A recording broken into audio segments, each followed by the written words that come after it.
السلام عليكم ورحمة الله وبركاته. داوديال كل وعنا وناكسر مالوبات كسوغاتين كسر وهذا برامج كورك عالم كي وربحنا دي الدنيا ومالو البعض كذا وطان شبكة ورك ورقات تيوب ومالنا جمعة تضبط بشلا بيتمناد ديسمبر سنة لبض كون استدي تمنك برامج كانوا حنا كسو قادنا ورك وجوا وين داوديال مالتها عالم كي نجسو جارا maanta qodobada ugu waaweyn ee aan idin soo gudbin doonana waxa ka mid noqon doona haddii ay bahay noo saamaxo dowladda waddanka Pakistan oo ka jawaabtay fariintii ugu timid madaxweynaha waddanka Mareykanka Donald Trump ee ahayd in ay ka qayb qaataan nabadeynta waddanka Afghanistan. jawaabtan ma ahan mid farxad gelinaysa madaxweynaha waddanka Mareykanka ee barnaamijka aynu ku soo qaadan doona. Koreeda Waqooyina waxa la ogaaday in ay ballaarinayso gantaalaheeda waxaana la soo sheegayaa in xuduudda waddanka Shiinaha ay ku diyaarisay shirkad markaa soo saaraysa gantaalo halis ku ah waddankaasi Mareykanka. qodobada kale aan idin soo gudbin doona waxa ka mid noqon doona waddanka Mareykanka oo guuldaradii ugu weynaa kala kulmay qaramada midoobay kadib markii golaha ammaanka ee qaramada midoobay ay ka soo horjeesteen soo jeedintii Mareykanka ee ahayd in ururka Hamas la cambaareeyo oo loo aqoonsado mid argagixiso. qodobadaas iyo kuwa kale ayaan daawadayaal barnaamijkan idinku soo gudbin doona haddii ay bahay noo saamaxo. laakiin waxa aynu ku bilaabi doonaa waddanka Faransiiska. maalmahan waxaa ka taagnaa banaanbaxyo waaweyn oo ay dhigayeen dad ka careysan go'aankii dowladda waddankaasi ay ku kordhisay qiimaha canshuurta ee shidaalka waddankaasi. ku dhawaad 89,000 oo ciidamo ah ayuu ra'iisul wasaaraha waddankaasi uu ku dhawaaqay in ay gey doonaan magaalada Paris caasimada waddankaasi Faransiiska si ay uga hortagaan banaanbixii ugu weynaa oo la filayo in ay kooxdan markaa fanaanad amaba jaakad jaalayaasha ay ka dhigaan magaalada Paris. waxaana banaanbaxaas uu noqonayaa kii ugu weynaa ee ka dhaca magaaladaasi Paris tan iyo 2005. arrintan waxay sidoo kale ku soo aadaysaa xilli dowladda waddankaasi Faransiiska ay ku dhawaaqday in muddo 6 bil ah ay markaa joojisay kordhinta canshuuraadka shidaalka waddanka taas oo markaa ka careysiisay dadka waddankaasi. sidoo kale waxaa gabi ahaanba la xiri doonaa birta dheer ee magaalada Paris ku taala ee Eiffel Tower la yiraahdo taas oo laga cabsi qabo in ay saameyn ku yeeshaan banaanbaxyadan. 4 qof ayaa ilaa hadda ku dhintay banaanbaxyada rabshadaha wata ee ka soconayay magaalada Paris ee waddankaasi Faransiiska. madaxweynaha waddankaasi Faransiiska Emmanuel Macron ayaa ugu baaqay dadka waddanka in aysan burburin caasimadooda isla mar ahaantana wax walba lagu xalinayo qaabka ay suuragal tahay oo xal rasmi u noqon kara. madaxweynaha waddankaasi Mareykanka Donald Trump ayaa ku maadeysanaya xiisada iyo banaanbaxyada magaalada Paris ka soconaya isagoo madaxweynaha waddankaasi Emmanuel Macron ku tilmaamay mid guul dareystay oo dadka waddankiisa u talin waayay. haddaba wararka arrimaha ku soo kordha waan idila socodsiin doonaa haddii ay bahay noo saamaxo. laakiin Mareykanka ayaa waxa uu hadda ogaanayaa in Koreeda Waqooyi ay fidinayso gantaaleeda halista ah ayadoo waliba ku balaarisay baa la leeyahay dhinaca xuduudda waddanka uu la wadaago Shiinaha. arrintan waxa ay noqonaysaa mid kale oo xiisad ka dhex abuuri karta labada waddan. macad ku yaala California ayaa waxa uu soo saaray sawirro markaasi dhinaca satellite-ka ay soo qaadeen kuwaas oo muujinaya in xarunta lagu magacaabo Yongjong oo markaasi xarun ay Koreeda Waqooyi ku sameyn jirtay gantaalaha ay hadda markaasi ku bilowday inay gantaalo halisa ay ka soo saarto isla mar ahaantana ay fidiso oo ay kor u qaado awoodeeda dhinaca gantaalaha. afayaan u hadlay Pentagon-ka waddanka Mareykanka waxa uu sheegay in ay si dhow ula socdaan Koreeda Waqooyi isla mar ahaantana ay sii wadi doonaan in xal markaasi dhinaca diblomaasiga la gaaro. laakiin arrintan cusub ee hadda soo kordhaysa ee ah gantaalaha ay markaa soo saarayso Koreeda Waqooyi ay tahay mid walwal ku ah wada hadaladii labada waddan u socday. madaxweynaha waddanka Mareykanka Donald Trump ayaa la filayaa in kulankiisa labaad uu la yeesho hogaamiyaha Koreeda Waqooyi Kim Jong Un bisha Febraayo 2019 oo sanadka soo socda. waxaase la filayaa in inta uusan dhicin kulankaas ka hor ay labada dhinac isla gartaan in heshiisyadii ay hore ugu gaareen dhinaca gantaalahan ay Koreeda Waqooyi ay soo saarto meesha laga saaro. wadahadalada ay markaa Singapore ay ku yeesheen labada madaxweyne ayaa waxaa ka mid ahaa ama heshiisyadii ka soo baxay waxaa ka mid ahaa in Koreeda Waqooyi ay joojiso tijaabooyinka nuclear-ka iyo sidoo kale soo saarka ama fidinta gantaalaheeda halista ah gaar ahaan kuwa markaasi cabsida ku ah dowladda waddankaasi maraykanka. haddaba arrintan waa xiisad cusub oo soo korortay iyada oo kuuriyada waqooyi ay dareysan tahay in maraykanka uusan ilaa iyo hadda dabacsanaan muujinaynin oo uusan cunaqabatayntii kuuriyada waqooyi saarnayd uusan ka qaadaynin. iminkana dhinaca wadanka Pakistan haddii aynu fiirino, militariga wadanka Pakistan ayaa waxa uu ku dhawaaqay in ay doonayaan in maraykanka uu ciidamadiisa si degdega uga bixiyo wadanka ay dariska yihiin ee Afghanistan, uuna soo dhameeyo 17 sano oo dagaal ay ka jireen wadankaasi, dagaaladaas oo ku lug lahaa wadanka maraykanka.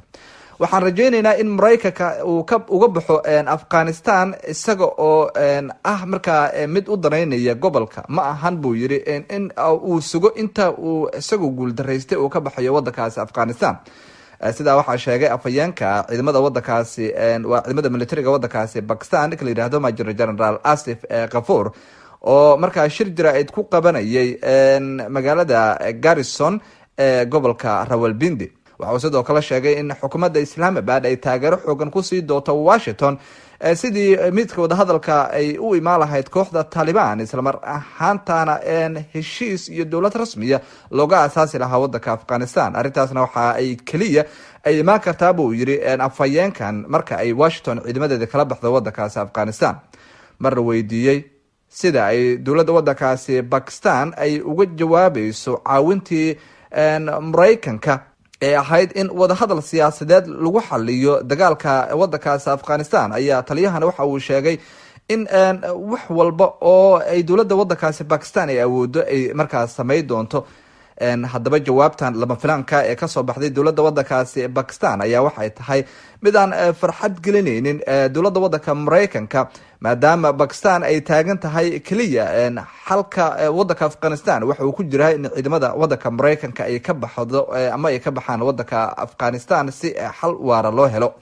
ra-iisul wasaaraha wadankaasi Pakistan Imran Khan ayaa horey waxa uu sheegay in dowladiisa ay kaalin buuxda ka geysan doonto sidii xal waara looga heli lahaa wadanka Afghanistan, isla mar ahaantan ay wada hadli lahaayeen dowladda Afghanistan iyo sidoo kale kooxda mucaaradka ee Taliban.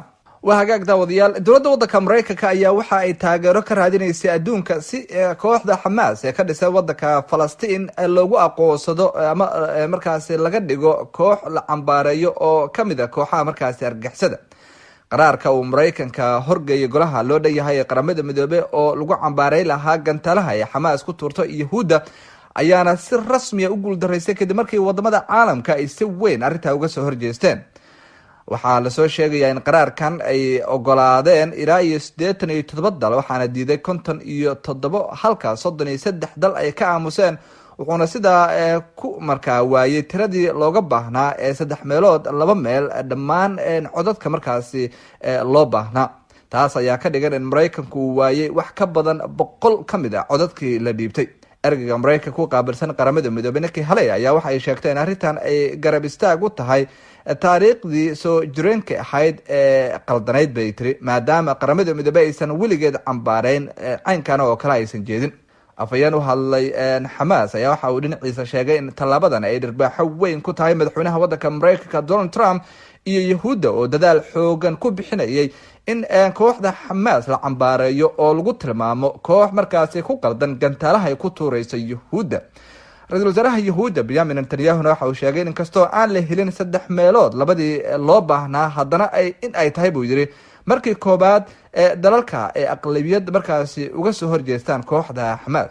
qaraarka qaramada midoobay ayaa culays siyaasadeed leh, balse tallaabo qaadida kuma jirto oo waxa taas fashil ay uga dhigan tahay dowladda wadankaasi maraykanka. isla arrimaha wadanka maraykanka tan ka bixin daawadayaal, madaxweynaha wadanka maraykanka Donald Trump ayaa haweeney cusub u magacaabay in ay bedesho Nikki Haley oo ah ambassadorka ama safiirka ee maraykanka u jooga qaramada midoobay. Donald Trump ayaa waxaa lagu wadaa in afhayeenka wasaaradda arrimaha dibadda haweeney la yiraahdo Heather Nauert uu u magacaabo safiirka maraykanka u fadhiya qaramada midoobay. sida warbixinta gudaha wadanka maraykanka ayaa timinaysa. gabadhan ka soo shaqeysay TV-ga Fox News oo markaasi horey u ahayd saxafiyad caan ka ah wadankaasi maraykanka ayaa hadda ah afhayeenada wasaaradda arrimaha dibadda ee wadankaasi maraykanka, waxaana hadda lagu wadaa in xilka loo magacaabo. Nikki Haley ayaa bishii Oktoobar ee lasoo dhaafay sheegtay in ay si rasmiya uga tagayso booskii safiirnimo ee qaramada midoobay ee markaa dhamaadka sanadkan. gabadhan hadda lagu wado in xilkan loo magacaabo ee 48 sano jirka ah ayaa afhayeenka wasaaradda arrimaha dibadda laga dhigay bishii April ee sanadkii 2017 kaas oo ah xilkii ugu horeeyay ee ay markaa dowlad ka qabato. warbaahinta Fox News ayaa sheegtay in Trump uu arrintan Twitterka ku shaacin doono maalinta Jimcaha oo maanta ah. hore ayaa qaar ka mid ah saxaafadda waddanka Mareykanka waxay u tabisay in ay suuragal tahay in madaxweynaha waddanka Mareykanka uu gabadhiisa Ivanka u magacaabo booskan, laakiin madaxweynaha oo saxaafadda hor yimid ayaa waxa uu sheegay in ay gabadhan uu dhalay ay ku habboonaa lahayd xilkan, laakiin ay markaa kala kulmi lahayd mucaaradnimo kooxaha markaasi waa xisbiyada kale ee kasoo horjeeda, maadaama lagu eeday lahayn qoyskiisa uu ka safay dhammaan jagooyinka ugu waaweynaa ee waddankaasi Mareykanka. qaybihii dambe ee barnaamijka ayna daawadayaal soo gaarnay. boqortooyada Sacuudi Carabiya ayaa waxa ay ku dhawaaqday in aysan wax fasax uga baahnayn dowladda waddanka Mareykanka si bay yiraahdeen ay hoos ugu dhigaan soo saarka shidaalkooda. sidaa waxaa ku dhawaaqay wasiirka dhinaca tamarta ee waddankaasi ama boqortooyada Sacuudi Carabiya. Mareykanka ayaan xubin ka ahayn ururka ay ku midaysan yihiin wadamada ugu badan ee dhoofiya soona saara petroolka ama shidaalka, sidaa daraadeed awood uma lahan in uu xadeeyo shidaalka uu Sacuudi Carabiya soo saarayo. sidaa waxaa sheegay wasiirka tamarta ee waddankaasi Sacuudiga Khalid al-Balih ninka la yiraahdo. Washington ma taagno boos ee anaga inoogu sheegto waxaan sameynayno, al-Balih ayaa wariyaasha u sheegay kadib kulankii wadamada OPEC ay ku yeesheen waddanka Austria caasimadiisa ee magaalada Vienna. uguma baahnin wax fasaxa oo inooga yimaada Mareykanka ama wadamada kale si aan u yareyno shidaalkeena buu yiri. arbacadii lasoo dhaafay ayay ahayd markii madaxweynaha waddankaasi Mareykanka Donald Trump uu wadamada OPEC uu ku canaantay ama uu sheegay in ay sii wadaan in ay shidaal badan ay soo saaraan oo ay markaa kordhiyaan soo saarka saliidda, isagoo yiri waxaan rajaynaynaa in OPEC ay soo saarto shidaal badan si markaasi adduunka uusan sicir barar xoogan oo dhinaca shidaalka uusan uga dhicin buu yiri madaxweynaha waddanka Mareykanka Donald Trump.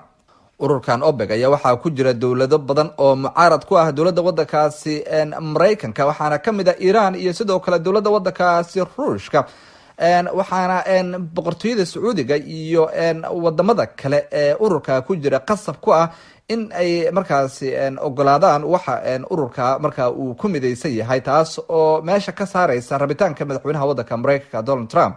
dowladda waddankaasi Qatar ayaa dhawaantan waxa ay ku dhawaaqday inay guud ahaanba ka baxayso ururkan OPEC. si kastaba qiimaha shidaalka ayaa hadda waxa uu yahay mid markaa sare u kacay. dowladaha shidaalka soo saarana waxay sheegayaan in arrintan ay sabab tahay cunaqabataynta la saaray waddankaasi Iran iyo sidoo kale xaaladaha ay ku sugan yihiin wadamadii hodanka ku ahaa petroolka sida waddanka Venezuela oo kale iyo sidoo kale wadamada Syria iyo waddanka Libya. ugu dambeyntiina daawadayaal xiisad xoogan ayaa waxay ka dhex dilaacday dowladaha Shiinaha iyo sidoo kale dowladda waddankaasi Canada kadib markii dowladda waddankaasi Canada ay xabsiga dhigtay madaxii dhinaca teknolojiyadda ee shirkadda mobilada soo saartay ee Huawei oo ah shirkadda ugu weyn ee waddankaasi Shiinaha. laakiin ra-iisul wasaaraha waddankaasi Canada ninka la yiraahdo Justin Trudeau ayaa waxa uu shaaca ka qaaday in dowladiisa aysan ku lug lahayn xiritaanka loo geystay haweeneyda madaxda ka ah ee shirkadda dhanka teknolojiyadda ee Huawei ee dalka Shiinaha laga leeyahay. Menga Wanzhou oo ah madaxii maaliyadda ee shirkadda islamarkaana ah gabadha uu dhalay aasaasihii shirkaddan ayaa lagu xiray garoonka Vancouver kadib markii Mareykanka uu soo dalbaday in lasoo masaafuriyo. dowladda waddanka Shiinaha ayaa dalbatay in si degdeg ah loo sii daayo gabadhan. xiritaankeeda ayayna ku tilmaantay inuu meel ka dhac ku yahay xuquuqda aadanaha. ra-iisul wasaaraha waddankaasi Canada ayaa waxa uu shaaca ka qaaday in haba yaraatee arrintan aysan ku lug lahayn ama aysan ahayn mid siyaasadeed oo u dhaxaysa Canada iyo sidoo kale waddanka Shiinaha. haddaba wararka arrimaha kusoo kordha daawadayaal dib ayaan idinla socodsiin doonaa haddii ay bahaynoo saamaxo. barnaamijkeeni maanta wararka iyo warbixinadii ugu dambeeyay caalamka intaas ayaan kusoo gabagabayn doonaa. barnaamij kala mid aynu ku kulmi doono. waxaan idiga tagayaa sida ay nabadgelyo. asalaamu calaykum waraxmatullaahi wabarakaatu.